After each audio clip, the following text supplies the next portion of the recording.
idushoboje kongera kuboneka muri uyu mwanya. Turabashubuje mwese abamaze kugera hano. Uwiteka ahabwa icyubahiro. Reka dusome amagambo ari mu bifuzwa ibihe byose ku ipaje ya 267,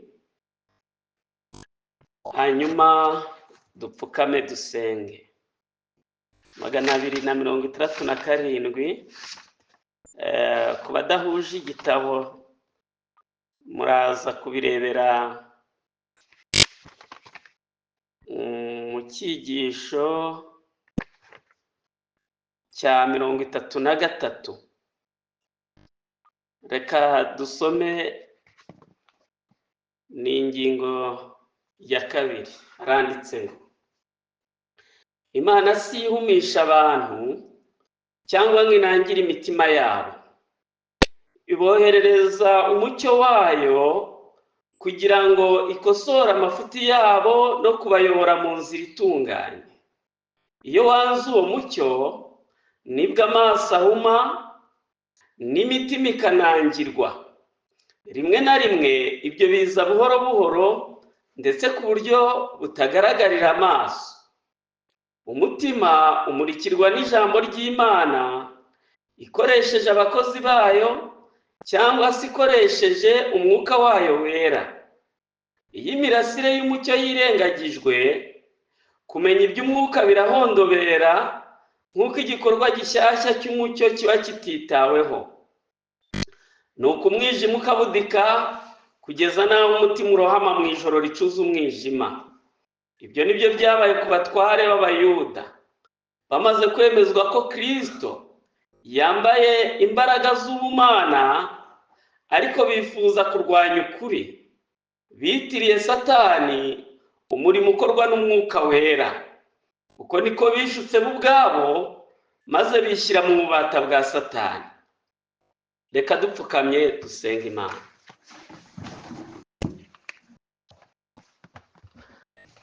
Data wa twese, muremyi w'ijuru n'isi, muri iki gitondo dupfukamye imbere yawe tugushimira urukundo watugaragarije igihe watangaga umwana wawe i Karuvari ngo tubone ubugingo. Turagushimye, uhabwe icyubahiro. Tugushimiye ibi bihe waduteguriye. Tugushimiye kandi ko wemeye ko tuba muri iki cyerekezo mu gihe impinduka yari ibaye, uhinduye ibintu.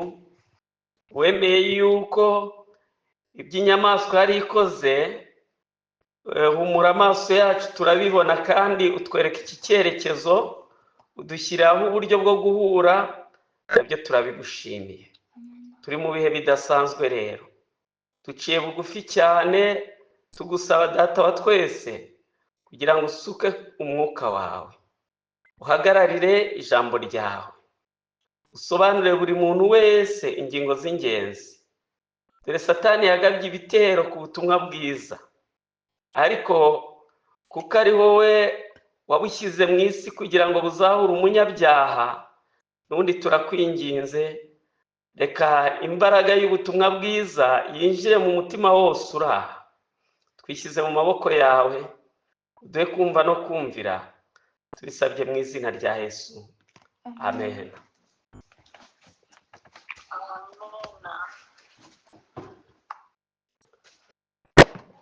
Bavandimwe, reka dushime Imana cyane muri iki gitondo, kandi tuyishimire ibihe byiza yaduhaye.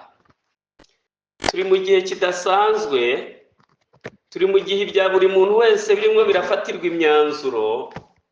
Turi mu gihe ishungura ryatangiye kandi rikaba rigikomeje. Turi mu gihe abamarayika bari gukora ubutaruhuka bashyira ikimenyetso ku ntore z'Imana. Turi mu gihe ubutumwa bwiza burimo buragana ku musozo wabwo. Turi mu gihe imbabazi zirimo zirarangira.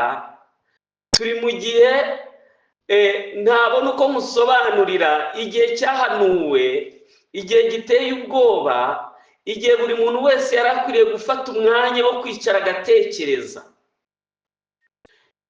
Mu gitabo cy'ibyaduka byo mu minsi y'imperuka ku ngingo ya 237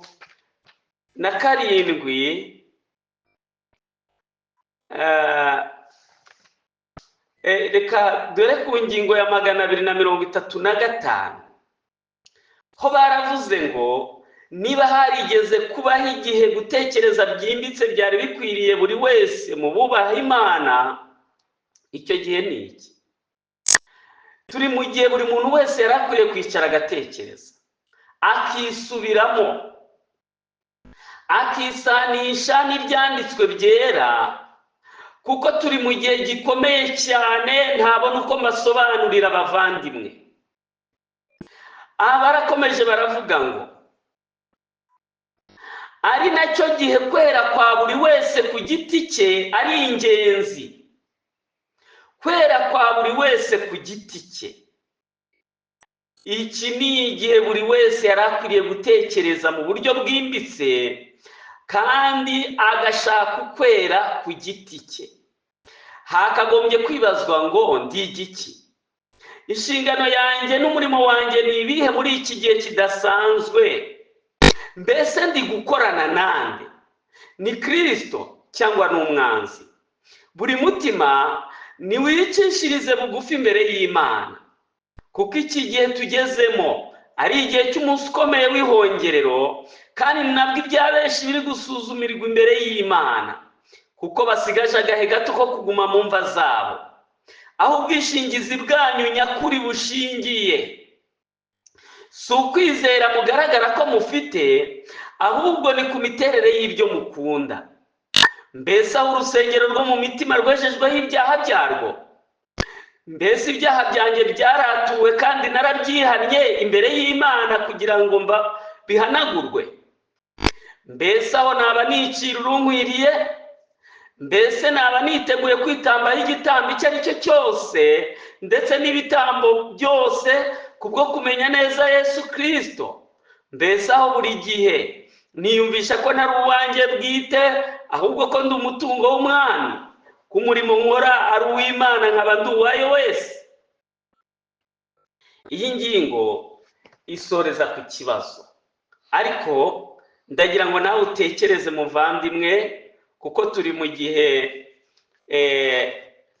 kirangira ry'imbabazi, ni igihe cy'ishiraniro, ni igihe iyi si irimo irafatirwa umwanzuro, kandi ni igihe iyi si nayo irimo irafatira ubwoko bw'Imana umwanzuro.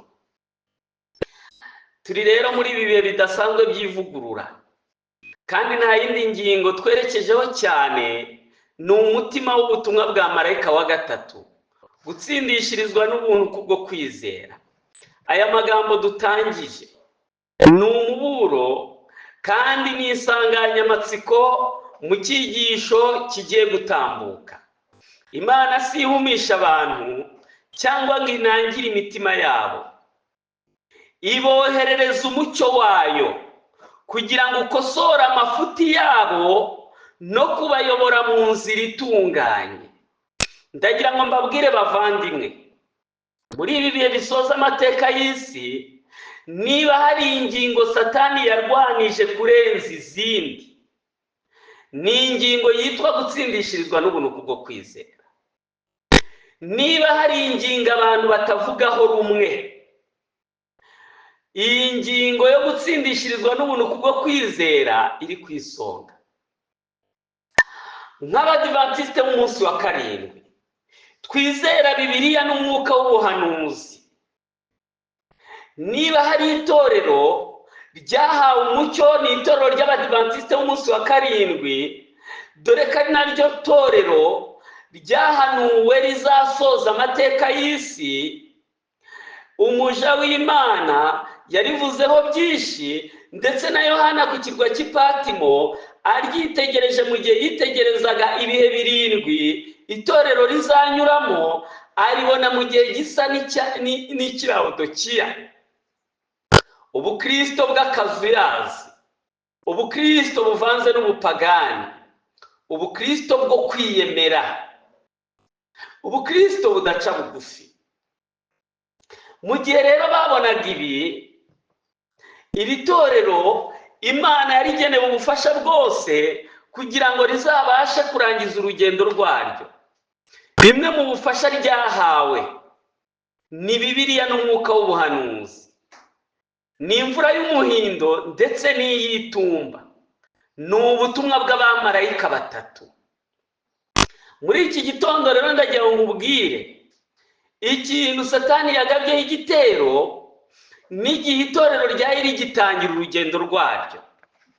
Murarambura igitabo cyitwa ubutumwa bwatoranijwe, umugabane wa mbere, paje ya 297. Haranditse mu cyigisho cya 58 haranditse ngo bamwe muri bene data bagaragaje impungenge. Umutwe w'amagambo uravuga ngo ubutumwa nyakuri bwa marayika wa gatatu. Bamwe muri bene data bagaragaje impungenge ko tuzibanda cyane ku nyigisho yo gutsindishirizwa kubwo kwizera, ariko ndiringira kandi isabira ko nta n'umwe wari ukwiriye kugira impungenge, kuko nta ngorane ziriho mu kwigisha iri hame nk'uko riri mu byanditswe. Aya magambo yaciye akarongo nayashakaga cyane. Iri hame ryo gutsindishirizwa n'ubuntu kubwo kwizera riri mu byanditswe. Bivuze ngo gutsindishirizwa kudahamanya n'ibyanditswe byera. Uko gutsindishirizwa ntabwo ariko, kandi muzirikane ko tuzasuzumirwa mu byanditswe, nibyo bizaduhamya rwose.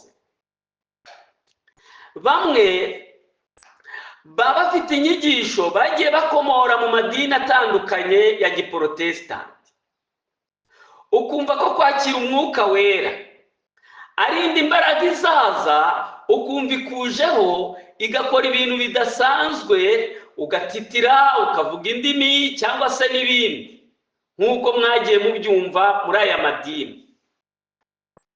Bamwe muraganira akakubwira ngo umwuka wera nabimbwira, ariko si umwuka wera ni iki? Igisubizo ni amagambo Kristo yabwiye abayuda muri Yohana 6:63. Yaravuze ngo umwuka niwe utanga ubugingo, umubiri ntacyo umaze. Amagambo mbabwira niyo mwuka kandi niyo bugingo. Ntabwo umwuka w'Imana atandukanye n'iri jambo. Iby'Imana yagombaga kubwira itorero yarabivuze muri aya magambo. Umwuka wayo akoresha iri jambo. Igihe ibyo dukora, imisengere yacu, ubutumwa twakira bidahamanya n'ibyanditswe byera, Bibiliya n'umwuka w'ubuhanuzi, ibyo bintu biba ari ubuyobe. Ariko nubwo iri hame riri mu byanditswe, Abadivantiste bagaragaje impungenge mu 1888. Itorero ryari rifite gahunda, itorero ryari ribonetse mu buryo bwa gihanuzi, itorero rya nyuma mu mateka y'isi, itorero rigomba kubwiriza isi ubutumwa bw'abamarayika batatu, itorero Imana yari igize ububiko bw'ijambo ryayo. Ariko Satani arigabaho igitero, abayobozi bagira impungenge ku butumwa bwo gutsindishirizwa. Umuja w'Imana aravuga ngo ariko nta ngorane ziriho mu kwigisha iri hame nk'uko riri mu byanditswe. Iyo haba hatarabayeho uburangare mu bihe byashize mu kwigisha neza abantu b'Imana, ntabwo byari kuba ngombwa ko abantu bakangurirwa kubyitaho.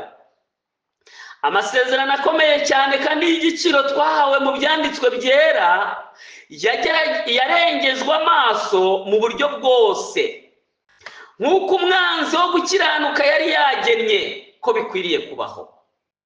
Mbega umugome!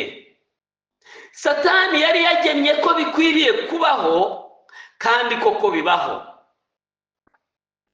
Yashyizeho igihu kijimye hagati yacu n'Imana kugira ngo tudashobora kubona kamere y'ukuri y'Imana. Uwiteka yagaragaje ubwe ko ari umunyambabazi n'umunyabuntu, wihangana kandi wuzuye kugira neza n'ukuri.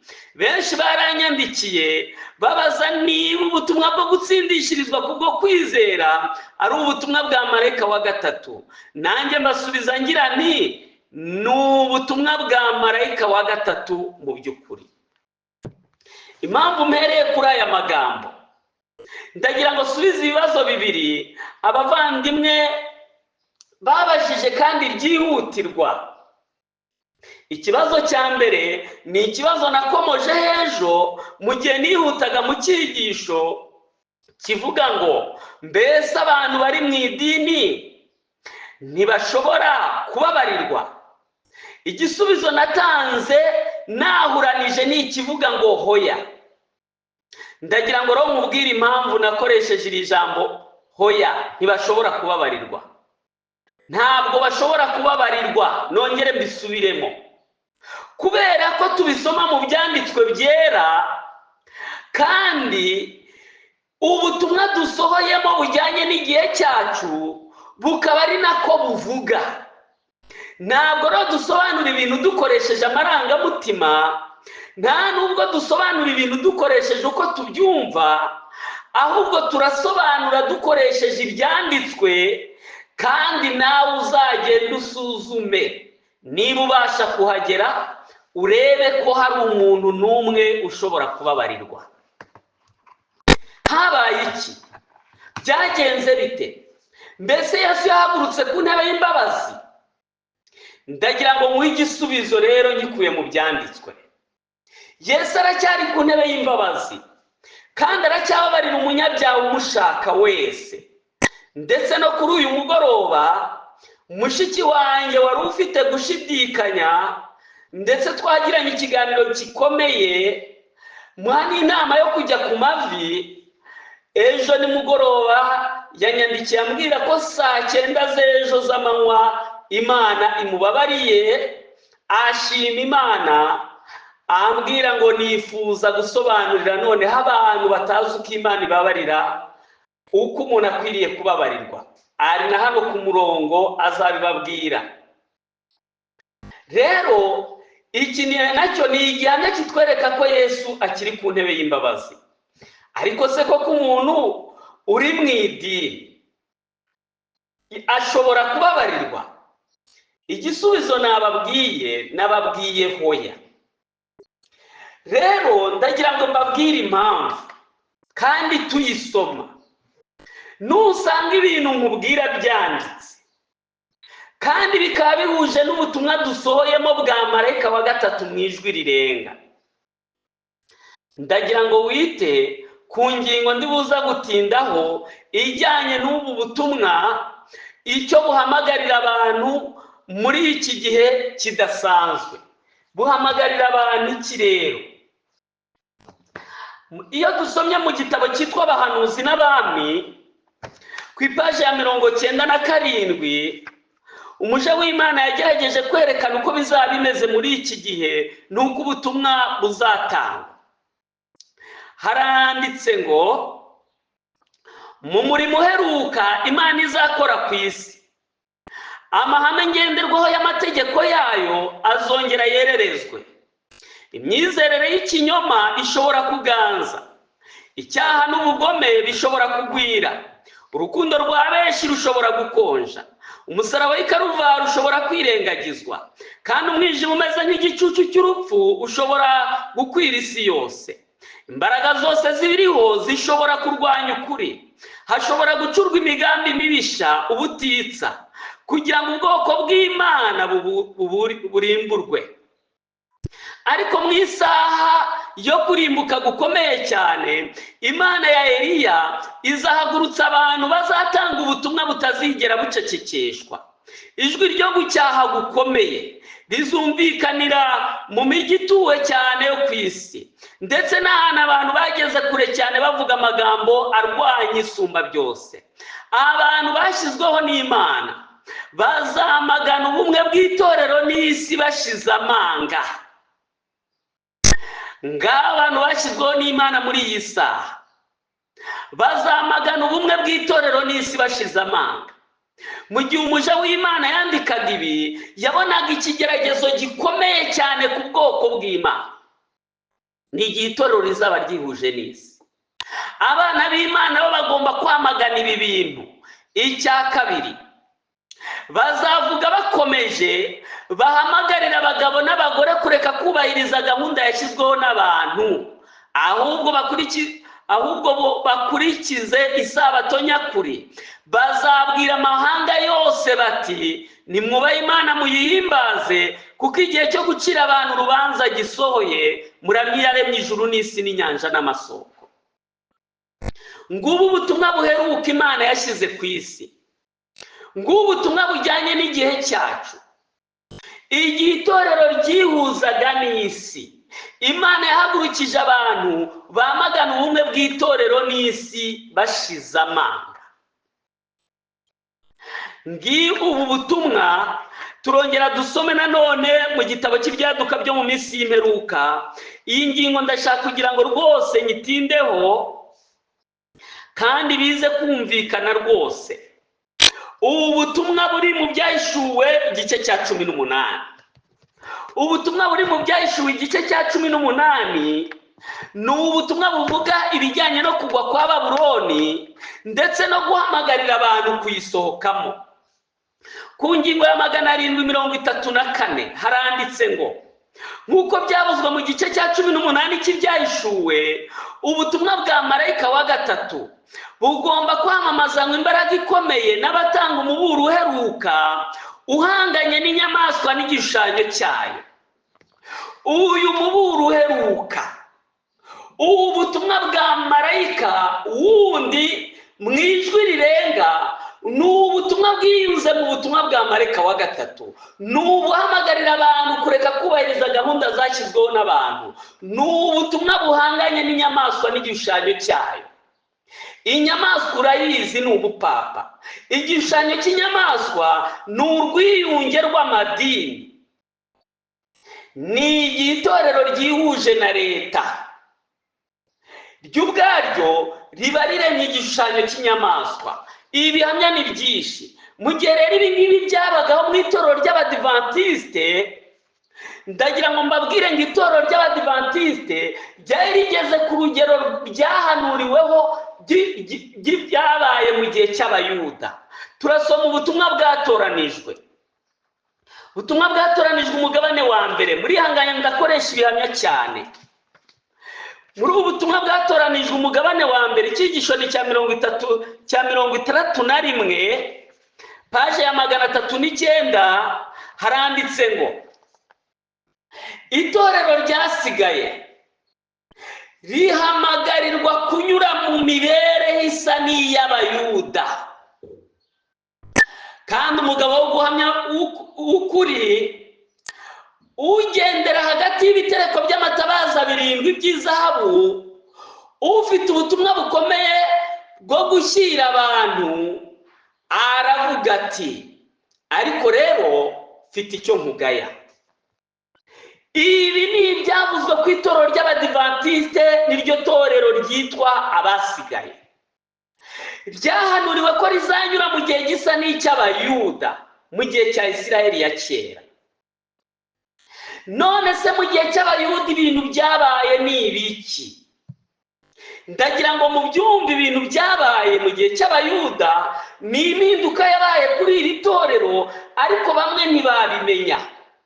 Uhereye mu gihe Yohana yahagurutsaga ubutumwa bwiza aburira abantu mu butayu, yazanye impinduka, Abayuda ntibabyemera.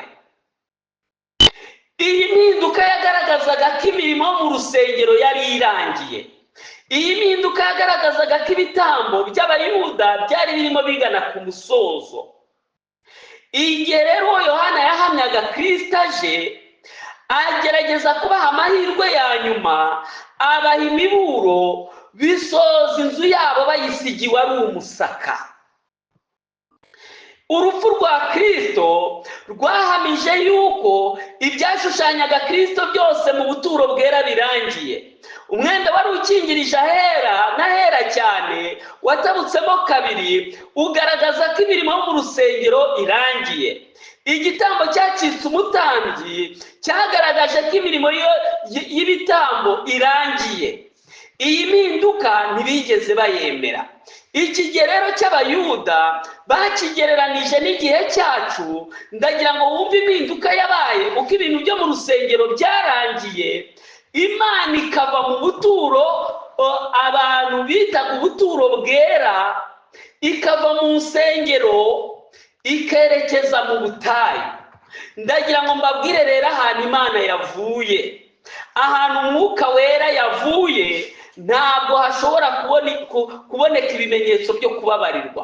Hari abantu ejo nakomeje kumva ngo basubira mu rusengero ngo kuko Umwuka Wera aba yahabatumye, ngo igihe Umwuka Wera ahagutumye wajyayo. Ariko aba bantu ni abanyamyuka, ntabwo bazi umwuka w'Imana. Umwuka Wera wimutandukanya n'iri jambo na Bibiliya n'umwuka w'ubuhanuzi. Nimutavuga ibihwanye n'iri jambo nta museke uzabatambikira. Umwuka Wera, ibyanditswe muri ibi bitabo byose bihamanya n'umwuka Wera. Niba ibyanditswe bibihakana, wowe uvuga gute ko Umwuka Wera yagutegetse kujyayo? Uwo Mwuka Wera akorera ate muri wowe? Wavuga uti ni mu mutima. Ndagira ngo nkubwire ngo umutima w'umuntu urusha ibintu byose gushukana. Ntukiyiringire iby'umutima wawe. Igihe ibyo ukora bidahamanya n'ibyanditswe byera, nta museke uzagutambikira. Iyi mpinduka yabaye ni icyigisho nzigisha ukwacyo mu buryo bwimbitse, nyewe n'ibihamya byinshi, ariko ndagira ngo ibi ngibi ubyumve ubyiteho. Turasoma ingingo y'190 mu gitabo cy'ibyaduka byo mu minsi y'imperuka. Ingingo y'190 turimo turagereranya igihe cy'Abadiventiste n'igihe cy'Isirayeli ya kera. Haranditse ngo muri iyi minsi iheruka ubwoko bw'Imana buzagerwaho n'akaga ko Isirayeli ya kera yanyuzemo. Abatazemera imiburo y'Uwiteka bazagwa mu mitego nk'iyi Isirayeli yaguyemo, kandi ntibazabona uburuhukiro bitewe no kutizera kwabo. Abisirayeli ba kera bahanganye n'ingorane bitewe n'umutima wabo utejejwe no kudashaka kuyoborwa n'Imana kwabo. Nk'ishyanga, kurekwa kwabo guheruka kwabaye ingaruka yo kutizera kwabo bwite. Kwiyiringira bo ubwabo, kutava kwizima kwabo, ubuhumyi bwo mu bwenge bwabo no kwinangira kw'imitima yabo. Amateka yabo kuri twe ni akabarore k'akaga katurindiriye mu nzira zacu. Aka kaga kari katurindiriye twakagezemo, aka kabarore rero ku Bisirayeli. Ndagira ngo wumve rero noneho mu rusengero uburyo byarangiye. Bitesoza kuri iki kibazo kuko hari ibibazo byinshi muri ubu butumwa bwo gutsindishirizwa. Nk'uko twatangiye kuzamura ibendera ry'Uwiteka, twatangiye kuzamura uku kuri ngo ikinyoma gihanganye n'uku kuri gitsindwe. Hari ibinyoma byinshi muri iyi nzira. Hari abantu bizera ubutumwa bwo gutsindishirizwa mu buryo butandukanye. Ndagenda mbikomozaho. Hari abantu bavuga ko gutsindishirizwa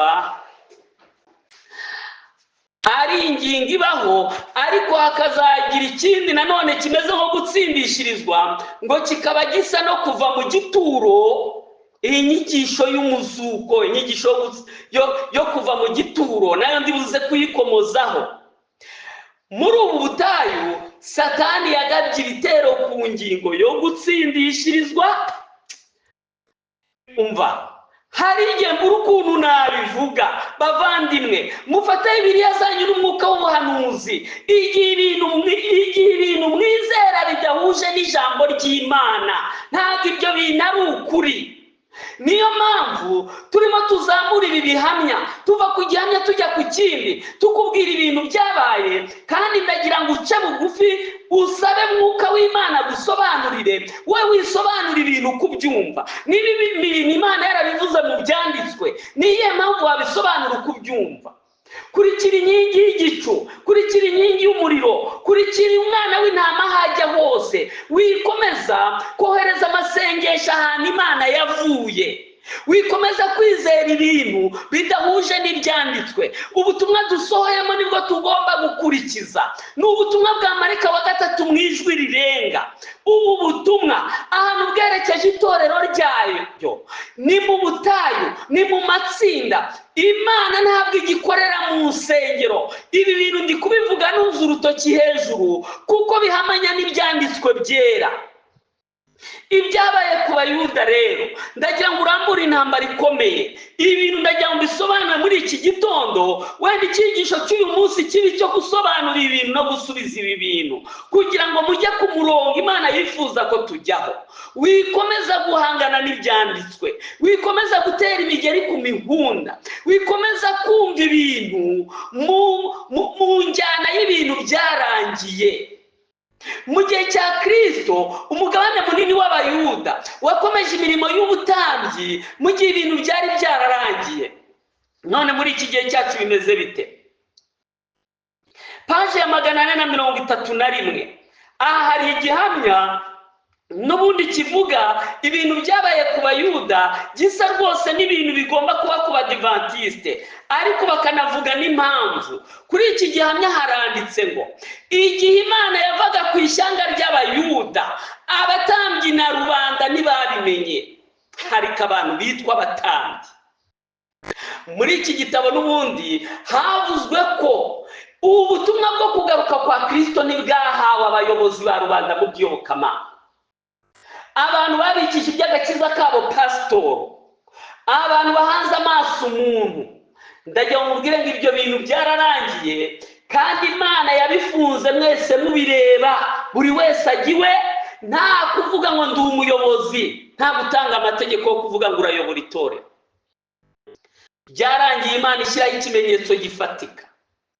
Rero mu gihe cy'Abayuda naho ngo igihe Imana yabavagaho, abatambyi na rubanda ntibabimenye kandi Imana yabavuyeho.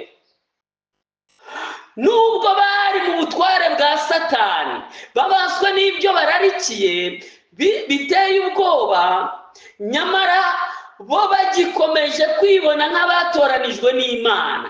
Bakomeje imirimo yabo yakorwaga mu buturo buziranenge, ibitambo bigatambirwa ku ntambiro zihumanijwe, kandi uko bukeye n'uko bwije imigisha mvajuru igasabirwa ubwoko buriho urubanza rw'amaraso y'umwana w'ikinege w'Imana. Ari nako bashaka kwica intumwa n'abigishwa. Nuko rero aya magambo ngeze wiyiteho. Nuko rero ubwo umwanzuro nakuka wo mu buturo buziranenge uzatangazwa, maze isi yose igatangarizwa icyo yagenewe bidasubirwaho, abatuye isi ntibazabimenya. Amadini azakomeza kubabwamo n'abantu bamaze gukurwaho umwuka w'Imana, kandi umuhati wa Satani umutware w'abadayimoni azabashyiramo kugira ngo basohoze imigambi ye y'ubuhendanyi uzakomeza gukoreshwa nk'aho bakorera Imana. Iki gihe wumva ari ryari? Iki gihe ni ryari? Iki gihe ni igihe iri shyanga ryageze ikirenge mu cy'Abayuda. Ni igihe hagaragaragamo ubuhakanyi, ni igihe barenzaga amaso amahame twizera bakajya kwifatanya n'abo tutizera kimwe, bakajya mu rwiyunge rw'amadini, bakifatanya na leta, bakabererekera leta igahagarara ku ruhimbi rwacu. Byagaragaye ko uruhimbi ikizira kiruhagazeho kandi abana b'Imana bagombaga guhunga. Ibi rero bavandimwe, ndagira ngo rwose mubyumve kandi mubyiteho.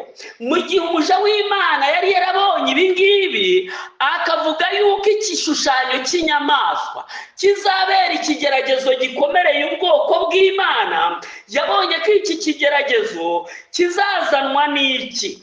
Baranditse muri iki gitabo cy'ibyaduka byo mu minsi y'imperuka ku ngingo ya 595 haranditse ngo vuba aha hagiye kubaho ibyaduka bitangaje Satani azaba yivanzemo. Ijambo ry'Imana rivuga ryeruye ko Satani azakora ibitangaza, azatuma abantu barwara, maze abakureho imbaraga ye y'ubudayimoni, barebwe nk'abakize. Iyo mirimo igaragara nk'iyo gukiza izabera ikigerageza abadivantisite b'umunsi wa karindwi. Wumvise ikigeragezo gikomereye ubwoko bw'Imana umuja w'Imana yari yanditse hirya hariya ku ngingo ya 839. Yari yavuze ko ikigeragezo gikomereye ubwoko bw'Imana ari igishushanyo cy'inyamaswa. Hano bavuga ko iyi ngingo izagaragazwa cyane n'uburyo buzaza bujyanye n'uburwayi, kandi ubu burwayi Satani azaba ateje akongera kwigaragaza nk'umuvuzi.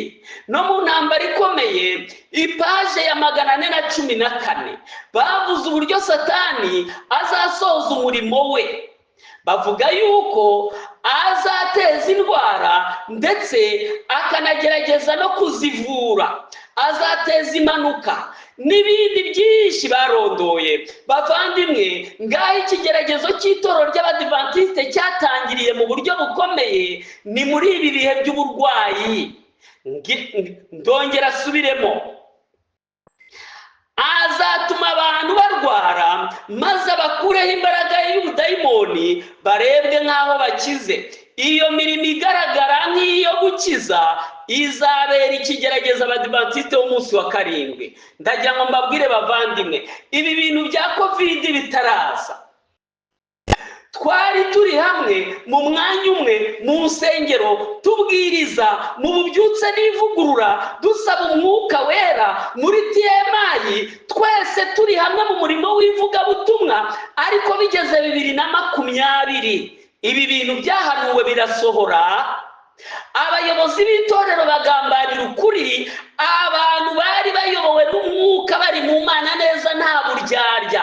Ibyo bari barimo atari iby'idini gusa, babonye impinduka ibaye bakurikira umwana w'intama.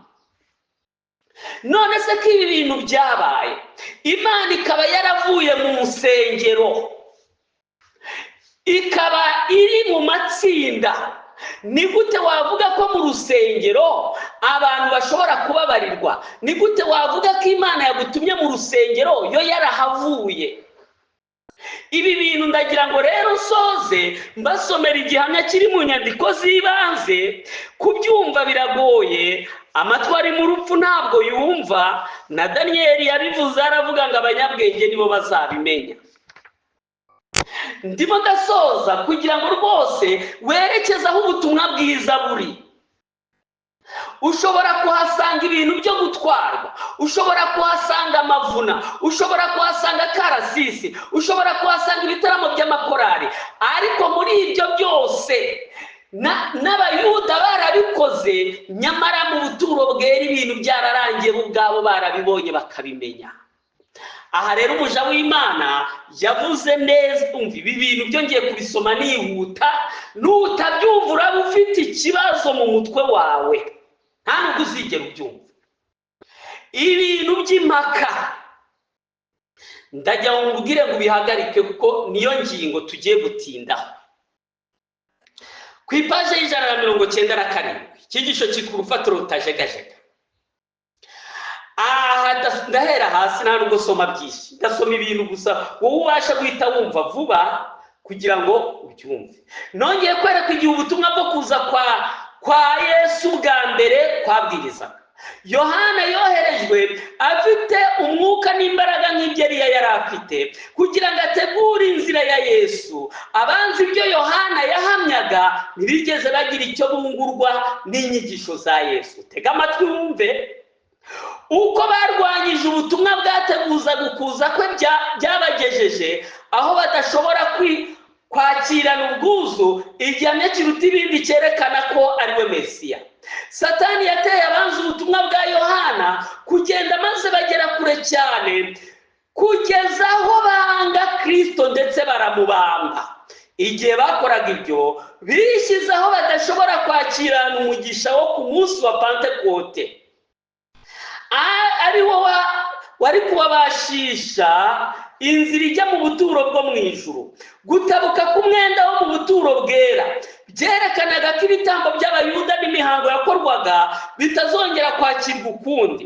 Igitambo gihebuje ibindi cyari cyatanzwe kandi cyamaze kwemerwa, kandi Mwuka Muziranenge yamanutse ku munsi wa Pentekote. Yatumye intumwa zikura intekerezo zazo ku buturo bwo mu isi zizerekeza mu buturo bwo mu ijuru, aho Yesu yari yarinjijwe n'amaraso ye bwite kugira ngo asuke ku bigishwa be ibyiza biva mu murimo w'ihongerera.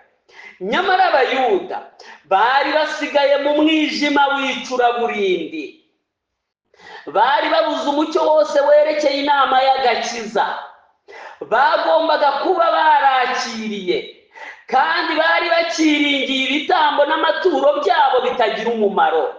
Ubuturo bwo mu ijuru bwari bwasimbuye ubwo ku isi, ariko bo ntibamenye izo mpinduka.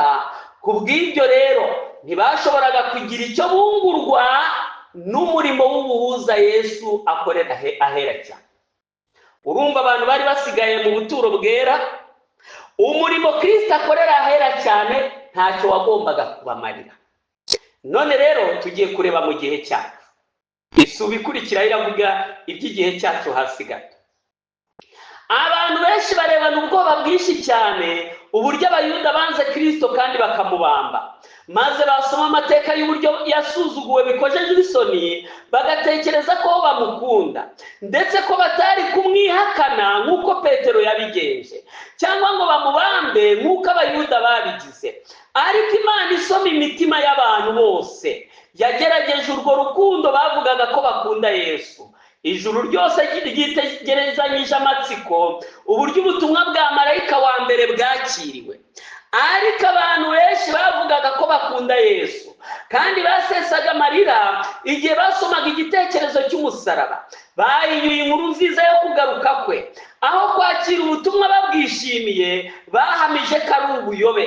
Banze urunuka bakunda kugaruka kwe ndetse babaca mu matorero. Abanze kwakira ubutumwa bwa marayika wa mbere ntibagombaga kugira icyo bungukira ku butumwa bwa marayika wa kabiri, ndetse n'urusaku rwa mu gicuku ntacyo rwari rukibamariye. Kandi kubwo kwizera rwari rugamije kubategurira kwinjirana na Yesu ahera cyane ho mu buturo bwo mu ijuru. Ndetse kubwo kwanga ubutumwa bubiri bubanza, bijimishije intekerezo zabo ku buryo batashoboraga kubona umucyo w'ubutumwa bwa marayika wa gatatu, ari nawo werekana inzira igana ahera cyane. Reka turebe rero uyu mucyo wa marayika wa gatatu, kuko wo werekana inzira igana ahera cyane, ntabwo werekana inzira ijya mu nsengero. Nabonye ko nk'uko Abayuda babambye Yesu, aya magambo yiteho uyaceho n'akarongo, bagiye guhita bahuza igihe cyacu n'icy'Abayuda.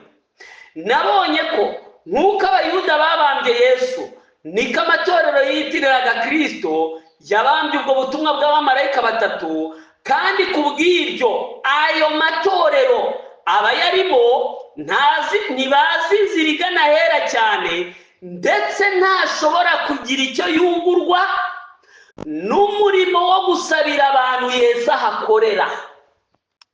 Bityo ayo matorero, ariko ibi bintu urabyumvise umuvandimwe? Ibi bintu urabyumvise? Abayarimo ntabwo bashobora kugira icyo bungurwa n'umurimo Kristo arimo akorera ahera cyane. Bitewe n'iki? Bitewe n'uko nk'uko Abayuda babambye Yesu, niko aya matorero yabambye Umukiza mu ishusho yo kwanga ubu butumwa bw'abamarayika batatu. Abantu bose banze ubutumwa bwo kwihana no kubabarirwa ibyaha. Niyo mpamvu muri iki gitabo bavuze ko ishungura ry'Abadiventiste rishingiye ku nama y'umugabo wo guhamya. Naha bishingiye kuko bamwanze bakanga ubutumwa. Ndagira ngo mubwire wowe uvuga ngo abantu batsindishirizwa mu rusengero, mu nsengero, uretse n'iki gihe turimo, no mu gihe ubutumwa bwari bukijyanye n'igihe cyo kuba mu nsengero, twari duhanganye n'abayobozi benshi barwanyaga ubutumwa. abantu barwanya ngo umuntu ashobora gutsindwa gute, ngo umuntu yahishurirwa ibyaha gute, ngo umuntu yarizwa n'ibyaha gute, ngo umuntu yahishurirwa igitambo gute. N'aha mu matsinda abo bantu baracyarimo, baradukurikiye, barahari, babaza ibyo bibazo. Ndagira ngo rero mbibasobanurire, kuko mwagize umugisha wo kuhaba, rwose ni byiza, ariko wikomeza guhangana n'inyandiko. Emera worohe, emera Mwuka Wera uri gukorera muri ibi bihamya amenagura umutima wawe, urambarare ku birenge by'Umukiza, ubona imbabazi. Niba ibyo bintu bitabaye, hari n'abatsindishirijwe basubira inyuma kubera ubwo buhumyi, ntabwo bigeze babisobanukirwa. Ibi bintu muvandimwe, ndagira ngo ubyiteho, mugendemo ndagana ku musozo. Reka ngaruke ku yindi ngingo. Iki ntekereza yuko abakibazaga noneho murabyumvise. Nawe niba ushaka kubimenya uzahagere, uzahajya urebe ibintu bihakorerwa, urebe ibitaramo, urebe akarasisi, urebe ibintu byo kubaza amafaranga, urebe nuhasanga ubutumwa bwo kwihana no kubabarirwa ibyaha, ukahabona abantu batsinzwe, batsindishije. Nubwo Satani azakora pirate yabyo, hano babitubwiye, ngo azateza gukanguka no gukangarana muri ayo matorero kugira ngo abantu ngo bibeshye ko Imana ikihakorera. Ntabwo Imana ikihakorera. Wabyemera utabyemera, ibyo birakureba. Namwe muva mu matsinda mukavuga ngo Imana yabatumyeyo, ibyo bintu ni ukubeshya. Nta Mana yabatumyeyo, ni imitima yanyu irusha ibintu byose gushukana. Imana yavugiye mu ijambo ryayo, kandi ibyanditswe birimo birabihakana.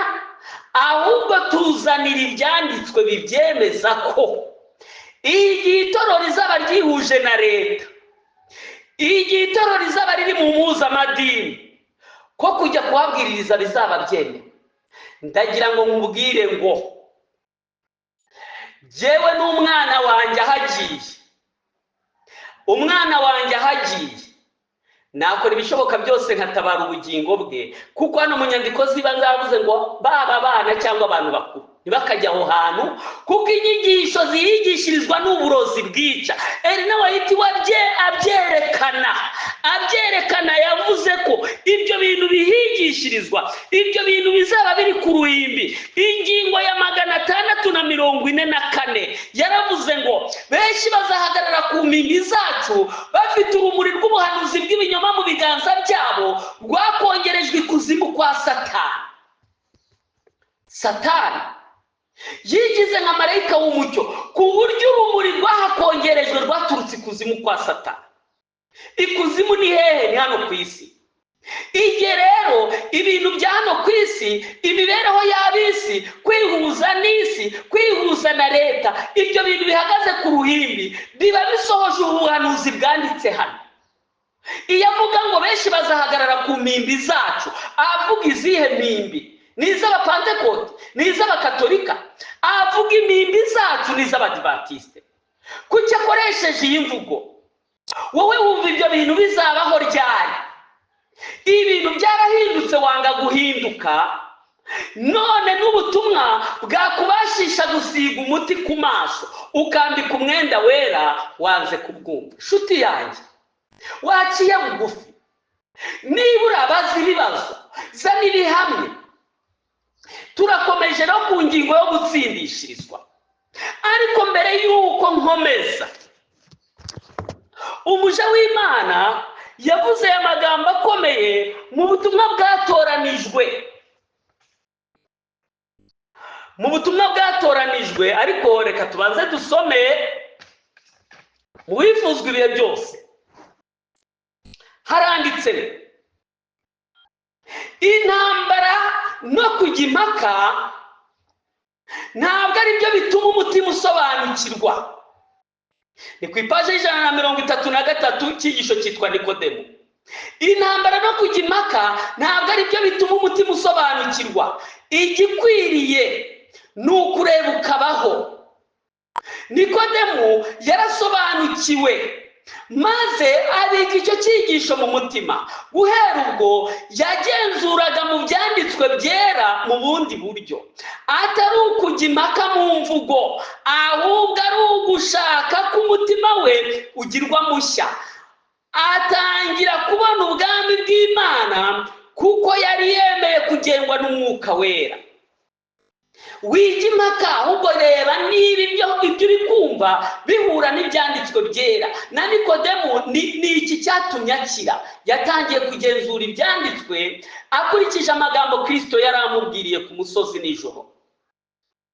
Ntabwo rero intambara no kujya impaka aribyo byatuma ugera ku butumwa bwo gutsindishirizwa. Satani yabonye ubu butumwa butangiye kwigishwa neza, ahagurutsa impaka, agahagurutsa ibindi bintu bikomeye cyane byatuma abantu batabwitaho kugira ngo urugi rw'imbabazi rukingwe badakijijwe.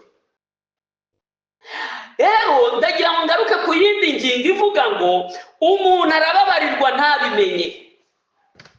Nshuti yanjye ndagira ngo nkubwire ihame mu mahame twizera Abadivantiste, ni ihame rya 10 rikurikirwa n'irindi hame rya 11. Ihame rya 10 ryitwa inama y'agakiza, ihame rya 11 rikitwa gukurira muri Kristo. Mu mahame 28 twizera, nakubwiye ko iri ari itorero ry'Abadivantiste. Niyo mpamvu nuza n'ibintu watoraguye mu yandi madini ukabizana muri iri torero, uziburamo imbaraga, uzasanga nawe uri mumera nk'umuntu urimo kugerageza kuzana igishushanyo cy'inyamaswa mu matsinda. Iri ni itorero ry'Abadivantiste, ntabwo ari abagorozi nka babandi biyise abagorozi, ari abagoretsi batemera ubu butumwa bwo gutsindishirizwa babivuga mu mvugo gusa. Iri ni itorero ry'Abadivantiste riri mu butayu, ukurizi riri mu nsengero. Impinduka yabaye gusa ni uguhunga, ni ukuva mu nsengero. Naho ibindi byose, ari ubutumwa twiga, ari ibitabo dufite, ari amahame twizera, byose uko byakabaye niko bigomba gukurikizwa.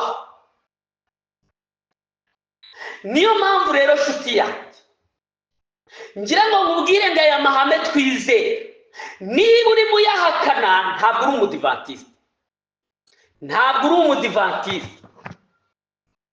Ibi bintu ndagira ngo ubyumve cyane. Niba uhakana gutsindishirizwa ukabimenya, ntabwo uri umudivantiste. Ihame rya 10, mfite igitabo cyitwa ibyo Abadivantiste bizera, imibereho y'agakiza. Reka musomere iri hame wumve.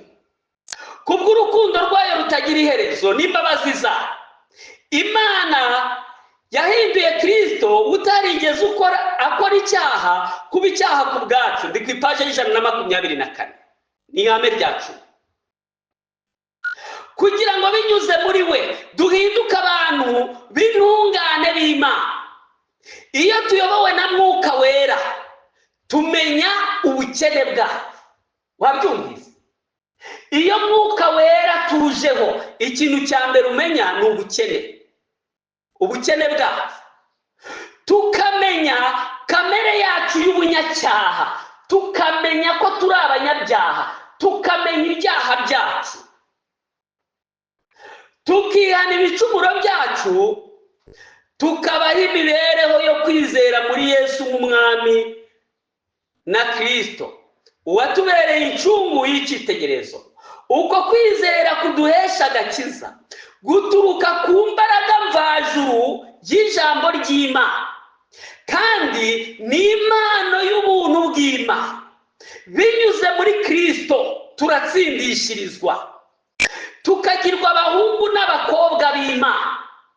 Ubwo twari abandi, niba tugirwa abamwemeye bose bakizera izina rye, bahaye ubushobozi bwo kuba abana b'Imana. Tukabaturwa mu bubata bw'icyaha. Ku bwa Mwuka Wera tubyarwa ubwa kabiri, tukezwa. Mwuka Wera arema bundi bushya intekerezo zacu, akandika itegeko ry'urukundo mu mitima yacu, maze akaduha imbaraga yo kubaho imibereho izira inenge.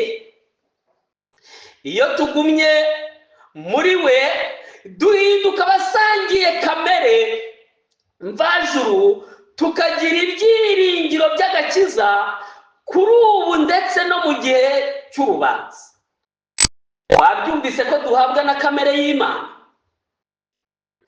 Uze gukomeza iri hamwe gutsindishirizwa. Ndi kubabazwa cyane n'igihe gito dufite. Rero ndagira ngo mubwire uko bitangira n'uko bisoza. Nubwo ngiye kwinjira mu bintu biremereye mu minota 3 gusa. Iri hame nk'uko riri mu byanditswe. Wowe uvuga ibyo mu kuva mu gituro ngo umuntu ngaratsindishirizwa, ngigiye kikazagera ngo akagira ibindi bintu bimubaho, ngakamera nk'upfuye, akongera akazuka ngakava mu gituro. Niko mw'Abadiventiste ibintu mubisoma he? Ko mwavangiwe mukabyemera. Abandi bati gutsindishirizwa, umuntu iyo atsindishirijwe ngo bubari mu butumwa bwa Yohana, ngo hagomba kuba ikindi nacyo kikaba ngo ari ukubyarwa ubwa kabiri. Kambabwira kubera ko ibi bintu nanabibayemo, jewe mbabazwa nabyo nkabura uko mbisobanura, kuko nigeze guhangana nabyo. Nari ndi mu cyerekezo cy'Ikarongi, duhura n'abavandimwe, turabyiga, mbatega amatwi, numva ibintu bavuga, tubazamurira ibihamya. Turangije bamaze gutsindwa, baratubwira ngo baraza kuduha igisubizo, bahita bajya kuryama. Nyumvira nawe, bajya kuryama ku manywa ngo bagiye gushaka igisubizo, ngo buriya Imana itanga igisubizo mu nzozi. Ibyanditswe bibagaragarije ukuri ngo bagiye kuryama. Ibi bintu mbabwira ni ibintu nari mpagazeho, ni ibintu mpagazeho, ni ahantu narindi. Abantu bavugaga ibya temperance, ngo buriya ngo utariye niba ari saa 9 z'ijoro, niba ari saa 10, sinzi uko babyigishaga, ntabwo waba wubahirije temperance. Ibi bintu Satani nta kindi yabiteguriye ni ukugira ngo ajijishe abantu ku butumwa bwo gutsindishirizwa. Ngibi bintu twagiye duhangana nabyo mu gice cy'Umutara, ahantu nari ntuye. Hadutse itsinda, sinzi niba n'uburi gihari, aho abantu bigishaga bakavuga ngo ntabwo ushobora gutsindishirizwa udateye Yesu icumu, utabonye Yesu imbona nkubone. Ibi bintu, iyi nyigisho yari igendereye kurwanya ingingo yitwa kwizera. Ariko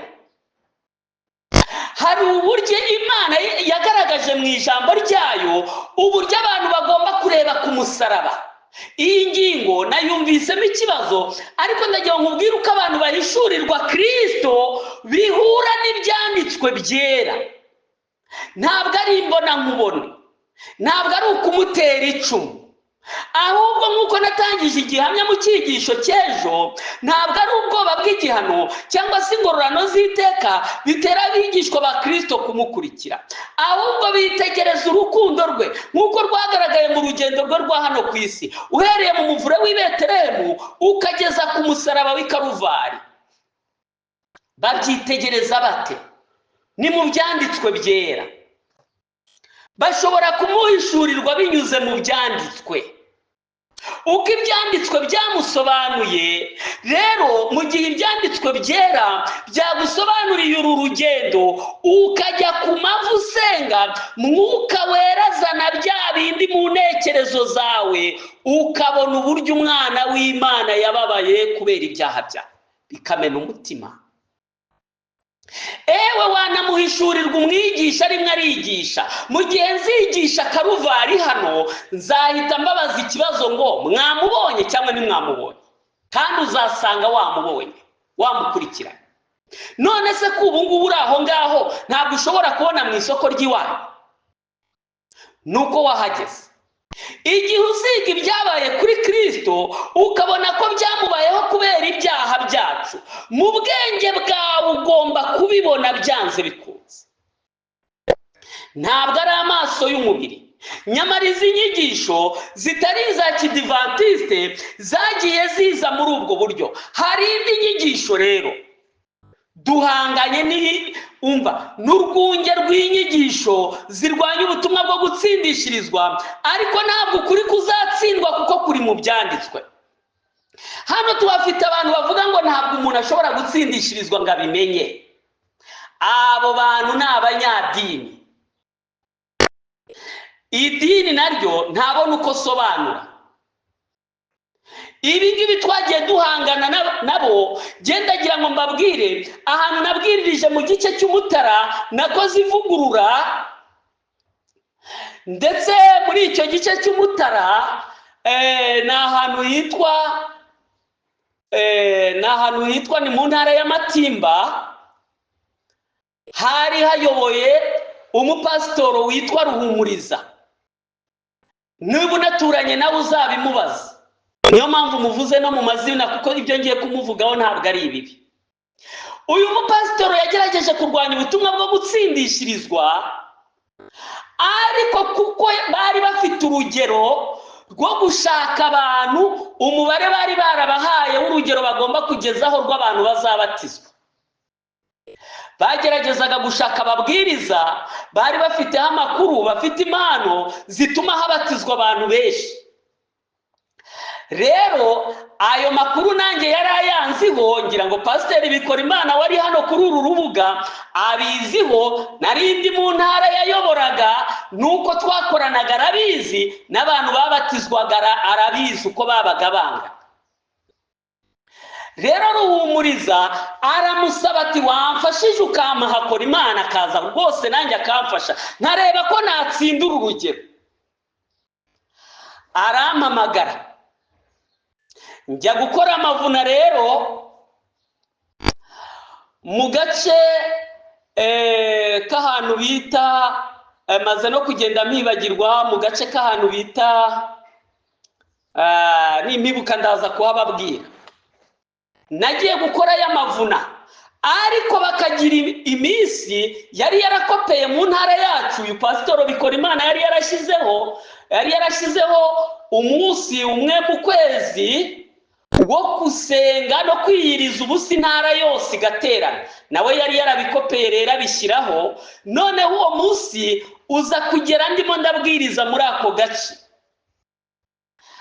Yarandwanyaga cyane ku butumwa bwo gutsindishirizwa, ariko yemera kuntumira kugira ngo azabone urwo rugero.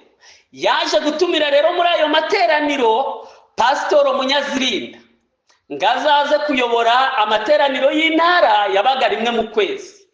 Munyazirinda aza kubohereza mesaje ababwira ngo ntabwo mbonetse mu gitondo, ati kandi impamvu ibiteye ni raporo. Pasitoro aburuka bigenza, abajije abakuru b'itoro baramubwira ati ariko urahangayika kubera iki, kandi dufite umubwiriza uri muri iyi ntara uri gukora amavuna, yaje akadukorera aya materaniro. Kubera ko rero atemeraga ubu butumwa abanza kwanga, ariko kuko babuze umubwiriza barampamagara, twahuriye ahantu hitwa Kanyonza. Uyu muntu ntiyemeraga yuko umuntu ashobora guhishurirwa ibyaha, ntabwo yemeraga ko umuntu ashobora kurizwa n'ibyaha bye. Ndagira ngo rero mbabwire ibintu byabayeho Kanyonza. Nzi neza ko abantu benshi bari hano kuri platform muri ako gace, bamwe bari no muri ayo materaniro, bazabibabwira. Narahageze nge nta kindi nakoze, narambuye ibyanditswe nerereza umusaraba, sobanurira abantu ko umuntu ashobora kwiyunga n'Imana n'icyakorewe i Karuvari. Mu gihe nigishaga Karuvari, iteraniro ryose ryararize na Pasitoro Ruhumuriza ararira, ajya mu bwiherero abogoza amarira. Baramubajije rero ati mbese ko nawe twabonye warize bimeze bite? Atumva ibintu byabaye kuri Yesu nta muntu n'umwe utabasha kurira. Nguyu muntu warwanyaga ibintu byo kurira, Imana irafasha binyuze mu masengesho, ibishyiraho ikimenyetso nawe ararira. Nubwo nyuma yaho yaje kwihanagura neza agakomeza umurimo we wo kuburwanya, ariko yasobanukiwe uko umwuka w'Imana aza ku muntu agatsindwa, agahishurirwa ibyaha, agahishurirwa Kristo. wowe ngo ntabwo warira, wowe ngo ntabwo wagira agahinda k'ibyaha, wowe ngo ntabwo wababarirwa ngo ubimenye. Niba uhereye kuri Abeli ukageza uyu munsi abantu bababariwe bose barabimenye, wowe iyo nyigisho wayikuye he? Rambura ibyanditswe byera, turasoma mu bifuzwa ibihe byose n'ubundi. Aha mu bifuzwa ibihe byose turareba ipaje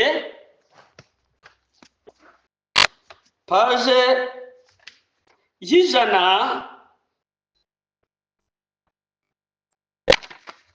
paje y'ijana na 31.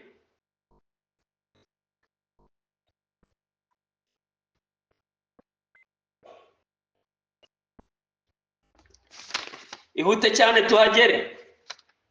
Haranditse ngo Yesu aramusubiza ati, ukaba uri umwigisha wa Isirayeli ntumenye ibyo? Mu by'ukuri umuntu wari ushinzwe ibyigisho by'idini byigishwaga ubwoko bw'Imana bwose, ntabwo yari akwiriye kuyoberwa ukuri gukomeye gutyo. Icyigisho cyari iki? Aho kurakazwa n'ayo magambo y'ukuri asobanutse neza, Nikodemu yari akwiriye kwiga yawubwe agaya ubuswa bwe mu by'umwuka. Nyamara Kristo yavuganaga icyubahiro kigaragara, kandi Nikodemu ntiyabyitaho kuko yabonaga imibereho ya Yesu iciye bugufi cyane. Ariko ubwo Yesu yasobanuraga umurimo we wamuzanye mu isi, yari afite intego yo gushinga ubwami bw'iby'umwuka atari ubwami bw'isi. Nicyo cyateye uwamwumvaga kugira ubwoba. Yesu ngo abone uko bigenze, arongera aravuga ati, ubwo nababwiye iby'isi nimwemere, nimbabwira iby'ijuru muzabyemera mute? Niba Nikodemu adashobora kumva icyigisho cya Yesu gisobanura iby'umurimo w'ubuntu mu mutima, byashobokaga bite kwemera uko ubwami bwe bw'icyubahiro bwo mu ijuru buteye?